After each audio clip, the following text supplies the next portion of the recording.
오늘 말씀의 제목은 젊은 날 데이터 손상에 대처하는 방법, 젊은 날 데이터 손상에 대처하는 방법이라는 제목으로 하나님 말씀 나누고자 합니다. 여러분, 오늘날 저희는 다양한 형태의 디지털 데이터를 의존하면서 살아갑니다. 숙제를 하거나 또는 친구들과 SNS 하는 그 모든 관계성, 그 모든 행위도 다 일종의 데이터라고 할 수가 있죠. 내가 좋아하는 음악의 리스트, 또 내가 즐겨보는 유튜브 내용, 모두 디지털 내용입니다. 데이터입니다. 심지어 내 개인정보까지 모두가 다 일종의 데이터라고 할 수가 있어요. 그런 점에서 오늘날 현대사회에서 나라고 하는 사람을 가장 극명하게 드러낼 수 있는 것은 내가 무엇을 즐겨보고 내가 어떤 행동을 하는지에 대한 나의 브이로그, 나의 데이터라고 할 수가 있습니다. 삶 자체가 일종의 데이터인 거예요. 그 데이터가 나를 말해주죠. 그런데 이 데이터는 특징이 있는데요, 너무나도 연약하다라는 겁니다. 이 데이터는 보안에도 취약하고요, 또 작은 오류에도 쉽게 손상되는 특징이 있습니다. 여러분, 한번 상상해 보세요. 어느 날 나의 데이터가 손상되었다라고 하는 메시지와 함께 다운되었다면 어떨까요? 오랜 시간 공을 들였던 논문이나 과제가 있는데 이것이 순식간에 날아가 버리게 되었다면 조금 불편하고 힘들지만 그래도 우리는 복구할 수 있을 겁니다. 다시 쓰면 되니까요. 하지만 내 계정 자체가 삭제되었다든지 아니면 내 삶에 아주 소중한 추억으로 남아있었던 그 순간의 사진들 하나하나가 다 삭제되었다면 우리는 당혹스러워할 겁니다.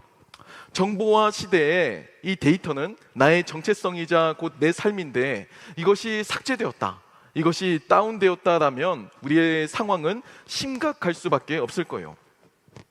과연 복구는 가능할 것인가에 대한 질문에서부터 도대체 어디에서부터 잘못된 것인지 되물을 수밖에 없게 될 겁니다. 우리의 관계도 이 디지털 데이터와 굉장히 유사해요. 한때는 누구보다도 친밀한 관계를 유지했던, 가장 친했던 그 친구와의 관계, 그 가장 친밀했던 그 가족 간의 관계가 관계 손상이라는 메시지와 함께 단절될 때가 있습니다. 멀어질 때가 있어요. 한때는 설렘으로 가득했던 그 나만의 연애 파일이 있죠.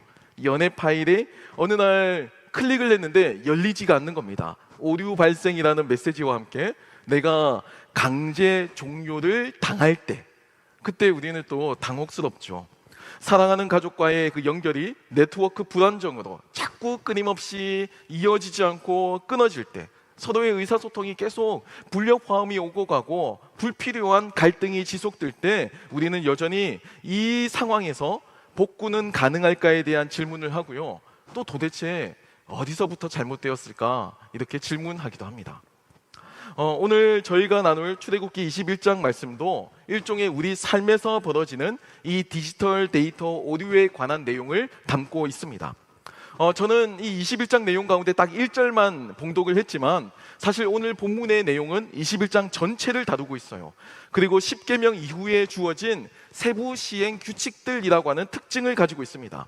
얼핏 보면 굉장히 딱딱한 법조문에 불과해 보입니다. 얼핏 보면 당연한 어떤 규범 정도의 내용으로 보일 수도 있습니다. 하지만 오늘 본문은요, 우리의 삶의 관계에서 여러 가지 관계성으로 실타래처럼 얽혀있는 이 복잡하고 미묘하고 다양한 종류의 이 관계성 속에서 벌어지는 손상된 데이터 오류에 대한 복구 솔루션이 담겨져 있습니다. 이 법규를 통해서 징벌을 하기 위해서 하나님께서 이 시행 규칙들을 주신 것이 아니고요, 어디서부터 잘못되었는지 그리고 어떻게 복구할 수 있느냐가 오늘 이 세부 시행 규칙을 주신 하나님의 이 법을 주신 의미라는 겁니다. 사람들 사이에서 일어나는 깨지고 상한 관계는 모두가 다 이 현대의 데이터 손실과 유사합니다. 우리가 살아온 삶의 모습이나 관계 모두가 다 일종의 데이터라고 할 수가 있잖아요.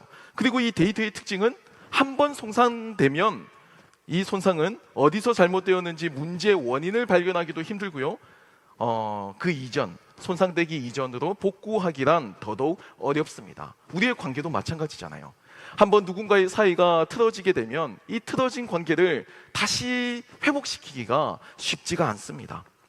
오늘 말씀에서 나오는 첫 번째 데이터 손상은 종과 주인 사이의 이 관계에서부터 나타납니다. 사실 이 관계는요, 근본적으로 보안에 취약하다라고 하는 특성을 보이고 있습니다. 문제와 갈등의 소지가 잠재되어 있는 아주 위태위태한 관계로서 오늘 이 종과 주인의 관계가 소개되고 있죠. 출애굽기 21장 2절 말씀을 보면요, 네가 히브리 종을 사면 그는 6해 동안 섬길 것이요 7째 해에는 몸값을 물지 않고 나가 자유인이 될 것이며 라고 전하고 있습니다. 여러분, 고대 근동사회에서 나의 신분이 종이라는 뜻, 내가 종이 되었다라는 뜻은 나의 삶과 나의 운명이 이미 결정되었다라는 것을 뜻합니다. 아주 철저한 신분제 사회였잖아요. 근데 내가 노예로서의 세상이 나에게 주어지게 된 거예요. 나의 데이터가 이미 노예로서 디폴트 값을 가지고 시작한 겁니다. 이건 거스를 수가 없어요. 이건 나에게 주어진 겁니다. 노예로서의 인생을 받아들이는 것밖에 나이가 선택할 수 있는 게 없어요. 하지만 오늘 하나님께서는 그 노예의 기간을 명시하고 있습니다. 여러분, 이게 고대 근동의 여러 문화들과 오직 이스라엘에게서만 있었던 하나님의 율법의 차이점입니다. 노예가 되었다는 것은 인생의 나락을 경험하고 있다는 거예요. 내 인생에서 가장 힘겨운 시기를 지나고 있다는 뜻입니다. 실패했다는 뜻이에요. 하지만 그 실패의 시기를 다른 문명권에서는 재기의 회복의 기회를 주지 않지만 하나님께서는 기한을 명시하고 계십니다. 6년이라고 하는 그 기간, 6년이 지나게 되면 7년째에는 이 사람은 자유를 얻을 수 있는 기회를 부여받게 됩니다. 하나님 나라만의 파산법이라고도 할 수 있고 개인회생법이라고도 할 수 있고요, 하나님 나라만의 일종의 면책 특권이라고 할 수 있습니다. 일정 기간이 지나게 되면 거기에 대한 법적인 책임을 더 이상 묻지 않아도 되고 그 책임과 의무에 더 이상 얽매여서 삶을 살아가지도 않아도 되는 일종의 희년법을 하나님께서 허락하고 계시는 거죠. 삶의 고된 풍파 가운데에서 불가피하게 노예가 되는 사람들도 있었을 겁니다. 내가 무능해서 또는 내가 실수해서 잘못해서 노예의 신분으로 전락한 사람도 있었겠지만, 내가 성실하게 노력했는데, 내가 정말 재능과 능력이 있는데 이 시대 트렌드와 상황과 맞지 않아서 그것 때문에 불가피하게 이 삶의 문제들 속에서 나의 삶이 노예가 되는 사람들도 있었을 거예요. 그런 사람들에게 하나님께서는 리셋해서 재기할 수 있는 기회를 추가적으로 주고 계신다라는 겁니다. 하나님만의 이 은혜와 자비의 법이 이 이스라엘 이 세부 법 시행 규칙 속에 나타나 있습니다. 여러분, 여기까지는 참 좋죠. 이렇게만 법이 집행되고 이루어진다면 너무나도 좋은 이상적인 사회가 될 겁니다. 하지만 문제가 있어요.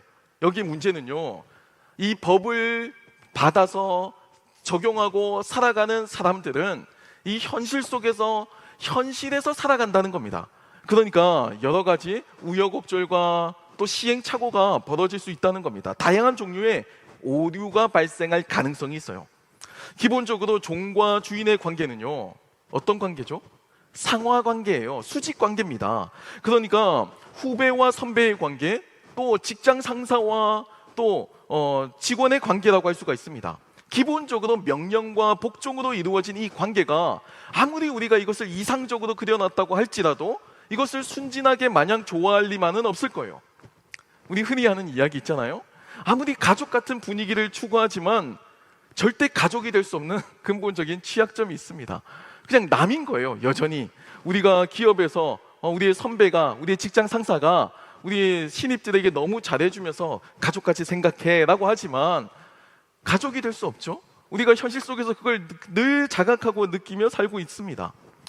이렇게 불만이 있지만 엄밀히 따지면요, 우리가 살고 있는 이 현실은 여전히 나에게는 리셋을 누릴 수 있는 이 기회가 나에게는 있어요. 여전히 우리는, 오늘도 나는 언제든지 내가 마음에 들지 않으면 직장을 사표를 낼 수도 있고 학교를 옮길 수도 있습니다. 그런 선택권과 자유가 오늘날 우리에게 보장되어 있어요. 하지만 문제는 여전히 현실에서 있습니다. 이 선택권과 자유는 현실성이 없어요. 왜냐면요, 지금 이 직장이 내가 마음에 들지 않아서 사표를 낸다고 할지라도 나는 또 다른 곳을 구직해야 되잖아요. 나는 또 다른 곳을 취업을 해야 합니다. 다른 곳에 또 이력서를 넣어야 돼요. 내가 지금 이 학교를 떠나서 다른 학교를 가더라도 여전히 그 형태의 문화가 존재할 수가 있습니다.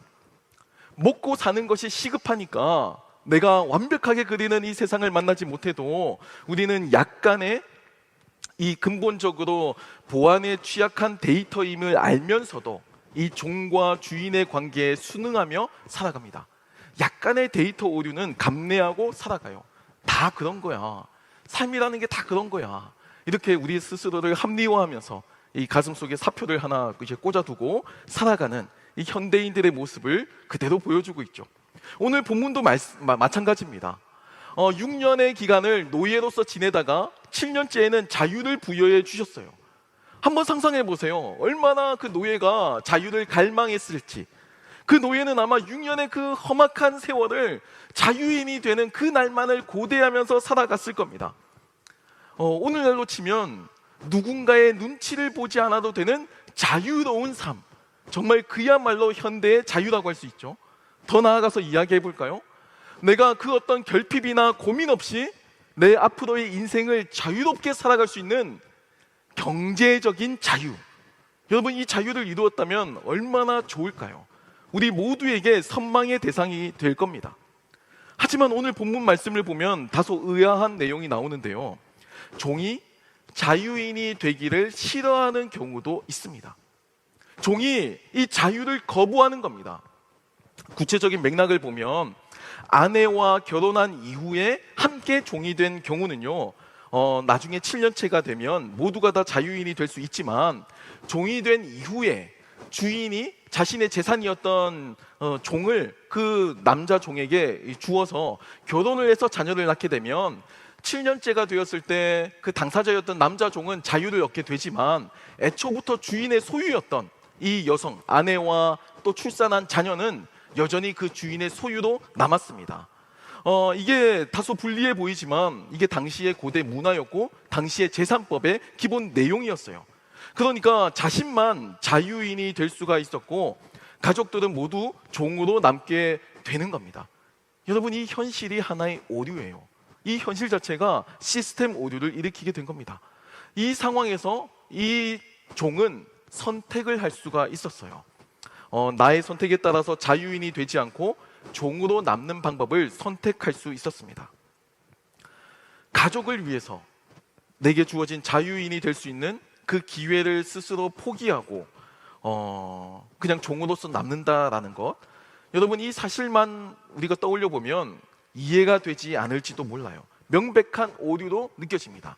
그거 너 선택 잘못한 거야, 그 선택 너의 오류야, 판단 오류야, 이렇게 이야기할지 몰라요. 자유인이 되기를 얼마나 기다렸는데 그 기회를 스스로 차버리는 것 자체가 명백한 데이터 오류로 느껴질지도 모릅니다. 여러분, 하지만 문제는 언제나 현실이라고 말씀을 드렸죠. 현실에서는 그렇지가 않아요. 실제로 우리도 이 현실에서 나만의 비전, 나만의 꿈, 나의 현실과 나의 삶을 추구하며 살아가는 것 같지만 실제로 우리는요, 서로의 존재를 나의 삶에 떠안고 살아갑니다.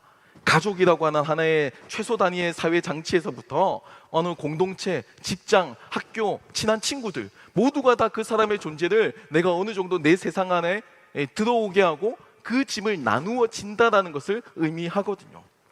저도 아이들을 키워보니까요, 아이들이 그냥 크는 게 아니에요. 이렇게 유치원에 가고 학교에 가고 갈 때마다 고민이 있고 갈 때마다 문제가 있고 갈 때마다 또 여러 고민들이 계속해서 이어집니다. 그만큼 애정을 가지고 또 그만큼 기도하고 그만큼 이 관심을 가지는 과정이 이 아이들의 성장과 같이 비례해서 나타나게 된다라는 거예요. 자녀들을 위해서, 가족을 위해서 희생하고 섬기는 과정이 반드시 요청됩니다. 아빠로서 요청되는 위치가 있고요, 엄마로서 요청되는 위치가 있습니다. 설령 그게 내 자유라고 할지라도 이것을 포기하고 헌신하는 길을 선택하는 것도 하나의 자유예요. 사랑에 비례해서 책임감이 따르는 겁니다. 여러분, 책임감도 사랑이에요.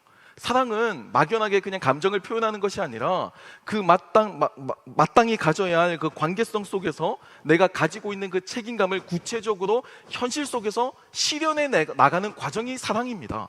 구체적으로 실현해 나가야 돼요. 그리고 구체적으로 그것을 계획하고 수행하는 것 역시도 아주 중요한 사랑의 요소입니다. 당연히 마음도 중요하지만요. 지금 우리가 여기에 있는 이유도 우리 가족 중에 누군가의 희생과 섬김이 있었기 때문입니다. 지금은 그 가족이 다소 불완전하고 깨진 가정이 있을 수도 있어요. 부족할 수도 있습니다. 하지만 여전히 그래도 부정할 수 없는 사실은요, 내가 지금 이 자리에 이 순간에 있는 이유는 그 누군가의 사랑의 결과물이라는 사실, 그리고 그 누군가의 희생과 섬김의 결과물이라는 사실입니다. 내가 마음에 들지 않아도, 나는 여전히 상처받게 받은 기억이 없어도, 여러분 그래도 내가 지금까지 여기 있는 이유는 누군가의 희생과 섬김이 있었다는 겁니다. 생태계 가운데, 자연계 가운데 인간만큼 약한 존재가 없어요. 다른 곤충이나 동물은요, 스스로 젖을 빨 줄 압니다. 스스로 생존을 모색할 수 있어요. 하지만 아기는요, 태어나면서부터 스스로 소화도 못 시키고 트름도 할 줄 몰라요. 부모가 인위적으로 트름을 시켜주지 않으면 질식해서 죽을 수도 있습니다. 자녀만큼, 인간만큼 무력한 존재가 없습니다. 우리가 어떤 삶을 살아왔든지, 나의 삶의 데이터가 어떠하든지 간에 분명한 사실은요, 내가 여기 있는 이유는 누군가의 사랑과 섬김과 희생의 결과로서 내가 지금 여기 있다라는 거예요. 스탠리 하우어워스라고 하는 학자가요, 자유를 이렇게 규정했습니다. 자유는 단지 무한한 선택의 가능성이 아니라 특정한 공동체와의 관계 안에서 형성되는 책임감 있는 존재 방식이라고 선언하고 있습니다. 그러니까 자유라는 것은요, 순전히 내가 하고 싶은 걸 하는 것을 자유라고 이야기하는 것이 아니고, 내가 수없이 많이 관계를 맺고 있는 이 관계성 속에서 나에게 주어지는 책임들, 이 책임을 내가 어떻게 살아낼 수 있느냐를 고민하는 것을 진정한 자유라고 이야기하고 있는 겁니다.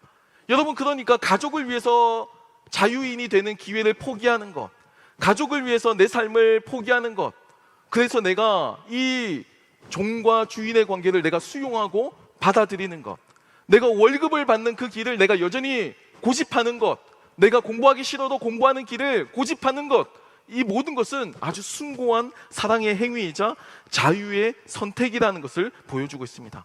여러분, 이건 데이터 오류가 아니고요, 데이터 오류를 복구하는 솔루션이라는 것을 우리는 기억해야 돼요. 하나님은 이렇게 비록 종으로 남는 선택을 하더라도 이 주인이 종을 무한정 학대하지 못하도록 하셨습니다. 고용인이 피고용인을 무한정 착취하지 못하도록 하나님께서 세부 시행 규칙을 통해서 명시하고 계세요. 출애굽기 21장 6절 말씀을 보면요, 상전이 그를 데리고 재판장에게로 갈 것이요, 또 그를 문이나 문설주 앞으로 데리고 가서 그것에다가 송곳으로 그의 귀를 뚫을 것이라. 그는 종신토록 그 상전을 섬기리라 라고 전하고 있습니다. 여러분, 다소 과격해 보이지만, 다소 잔인해 보이지만 학자들에 의하면 이 행위는요, 노예가 되었다라고 하는 낙인이 아닙니다. 그 낙인의 개념이 아니고 오히려 사랑하는 이들과 영원히 함께 하겠다라고 하는 일종의 맹세, 헌신의 약속을 담았다라고 합니다. 수직적인 위계 질서를 하나님께서는 권장하시는 것이 아니고요, 오히려 이제 종이 되었으면, 평생의 종이 되었으면 그 사람을 가족같이 대하라라고 하셨고요, 여기서 스스로 자유인을 포기한 자는 실제로 이 이스라엘 사회에서 노예로서 착취당한 것이 아니고, 이걸 오늘날로 따지면 계약직에서 정규직이 된 거예요. 이제 종신토록 그 가문에서 먹고 살아가는 일단 정규직으로서 대우를 받았습니다. 가족을 위해서 스스로의 자유를 제한한 종을, 여러분 창세기나 구약 성경을 보시면 종들은 다 그 가문의 일원으로서 받아들이잖아요. 그 유업을 잊지 못할 뿐이지 그 가문의 한 공동체로서 차별 없이 받아들였습니다. 가문의 일원으로서 받아들이는 것, 이것이 우리의 잘못된 데이터 오류에 대한, 이 현실 속에서 발생하는 여러 가지 불협화음에 대한 하나님의 솔루션 내용이라는 거예요. 오늘 본문인 출애굽기 21장은 기본적으로 종에 대한 이 권리에 대한 규정, 그리고 상해가 발생했을 때 어떻게 이 상해를 처리하는지에 대한 민법과 형사법에 대한 이 책임 규정이 나타나 있습니다. 여기에 우리가 중요하게 기억해야 될 것은 의도적인 행위에 대한 처벌의 내용도 나와 있지만 의도치 않은 행위에 대한 처벌의 내용도 규정되어 있다, 이 사실을 우리는 기억해야만 합니다. 여러분, 우리의 관계, 실제 우리가 현실 속에서 문제가 일어나는 이 현실 속에서 우리의 관계는요, 의도한 행위 때문에 일어나는 경우는 극히 드뭅니다. 그렇죠? 실제로 우리의 삶에서 친한 친구와 관계가 멀어지게 되고 가족 간에 갈등이 일어나고 연인 간에 헤어지게 되는 이런 다툼과 갈등이 일어나는 이유는요, 의도치 않은 행위로 일어나는 경우가 대부분이에요. 의도치 않은 경우, 그리고 실제로는 문제와 갈등이 심화된 이후에도 여전히 나는 그 문제의 원인을 몰라요. 그러니까 해결을 못하는 겁니다. 치유의 방법을 알지도 못하고 갈등을 봉합할 수 있는 능력이 나에게는 없어요. 이게 오늘날 현대인들이 가지고 있는 데이터 오류의 문제라는 겁니다. 저는 이것을 시스템 불안정이라고 묘사하고 싶어요. 우리가 가지고 있는 이 시스템이 안정적이지 않아서 나의 의도와 상관없이 사람들이 오해하고 나의 의도와 상관없이 나를 편견을 가지고 바라보고, 그러다 보니까 갈등이 증폭되어서 펑 하고 이 관계가 이제 청산되는, 관계가 이렇게 파탄이 나는 이런 시스템 불안정이 우리의 현실 속에 존재하고 있다라고 저는 생각합니다. 출애굽기 21장 35절로 36절 말씀을 보면요, 그 예가 나오는데요. 이 사람의 소가 저 사람의 소를 받아 죽이면 살아있는 소를 팔아 그 값을 반으로 나누고, 또한 죽은 것도 반으로 나누려니와 그 소가 본래 받는 버릇이 있는 줄을 알고도 그 임자가 단속하지 아니하였으면 그는 소로 소를 갚을 것이요 죽은 것은 그가 차지할지니라 라고 기록하고 있습니다. 여기 시행규칙에 어떤 내용이 담겨져 있죠? 중요한 점은 직접적인 위해를 가한 소뿐만이 아니고 그 소를 소유하고 있는 주인, 그 소 주인 역시도 그 받는 습성을 알고 있다면, 그 소의 특성을 알았다면 책임에서 자유할 수 없다는 겁니다. 의도하지 않았지만 여전히 너에게도 책임이 있다, 이것을 하나님께서 명시하고 계신다는 거예요.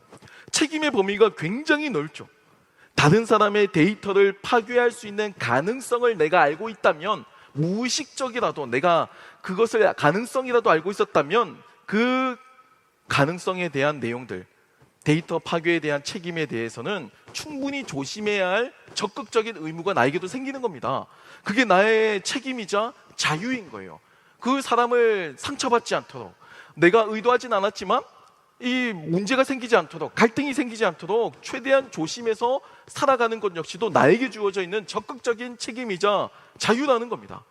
여러분, 하지만 우리는요, 이런 다양한 종류의 관계에서 벌어지는 갈등의 상황에서 손상이 일어났을 때, 데이터 손상이 발생했을 때 하나같이 모두가 책임성에서 벗어나고자 시도합니다. 내 책임이 아니다라고 이야기하고요, 내 의도는 그게 아니었어라고 이야기를 하죠. 하지만 모든 관계의 불안정과 파탄의 책임을 시스템이 불안정하기 때문에 일어난 해프닝이다라고 책임을 돌리기도 합니다. 여러분, 물론 맞아요. 의도하지 않았지만 이런 일들이 간혹 우리의 삶에는 발생합니다. 시스템이 불안정하면 다운되기도 하죠. 생각지도 못한 데이터 손상이 발생하기도 합니다. 지금 오늘 저희가 읽은 이 본문 말씀도 보면, 엄밀하게 따지고 보면 소가 일으킨 오류예요. 소 주인의 잘못이 아니잖아요. 나는 그 소를 소유하고 있었을 뿐인 겁니다. 소의 일거수일투족을 다 감시할 수는 없는 거예요, 물리적으로. 하지만 하나님께서는 여기서 그 오류가 일어날 가능성이 있고 이 소가 들이받는 습관이 있다는 것을 주인이 알고 있었다면 이것을 적극적으로 대처해서 막을 책임 또한 주인에게 있다라고 판시하고 계시는 겁니다. 시스템 불안정 탓을 하기 전에 미리 전원을 내릴 수도 있잖아요. 보안 패치를 통해서 업그레이드를 할 수도 있었다라는 겁니다. 우리의 삶에서 주어져 있는 여러 가지 문제들 속에서 사회 탓을 하고 문화 탓을 하고 넘어갈 수만은 없다, 이게 하나님의 선언인 거예요. 여러분, 이것을 기독교 윤리학자였던 이 마이클 킨슬러라고 하는 사람은 이렇게 표현을 하는데요, 한번 잘 들어보세요. 이 법들이 사회적 취약성을 보호하고 서로에게 안전한 공동체를 구축하려는 하나님의 의지를 반영한 것이다 라고 해석하고 있습니다. 여러분, 이것이 이 사회를 발전시키는 거예요. 만약에 모두가 다 내 책임이 아니다라고 떠밀게 된다면, 나는 그런 의도가 아니었어 라고 생각하게 된다면 이 사회는 무너지게 될 겁니다. 그런 우려가 있고 그런 가능성이 있다는 걸 알면서도 그것을 그냥 방조했다면 거기에 대한 마땅한 책임을 져야 된다, 그럴 필요가 있다라는 게 하나님의 말씀의 내용이에요. 사회적인 약자가 있습니다. 그 약자가 먹을 것이 없어요. 굶어 죽어가고 있어요. 입을 것이 없어요. 그러면 죽을 것을 알고 굶어간다는 걸 안다면 도와줘야 하는 겁니다. 그걸 돕지 않으면 범죄하게 되는 거예요. 그게 하나님의 율법에 대한 해석의 내용이었습니다. 약자에 대한 관심을 가져야 하고요. 내 이익과 나의 유익과 안전만을 추구하면 안 된다라는 겁니다. 만약에 내 이익과 나의 유익만을 추구하게 된다면 여러분 이 시스템 자체가 이미 파괴된 겁니다. 이것 자체가 이미 바이러스에 감염이 된 거예요. 이렇게 무차별적인 피해자를 막기 위해서 이 사회의 방관자가 되지 말고 그 사람들, 그 연약한 사람들이 겪었던 그 모든 일들을 자신의 일과 같이 여기라는 겁니다. 여러분, 그래서 우리는요, 모두 서로에 대한 책임을 지고 있습니다. 우리 지역에서 굶는 사람이 있다면 그 굶는 것에 대한 책임도 우리가 나눠 가져야만 해요.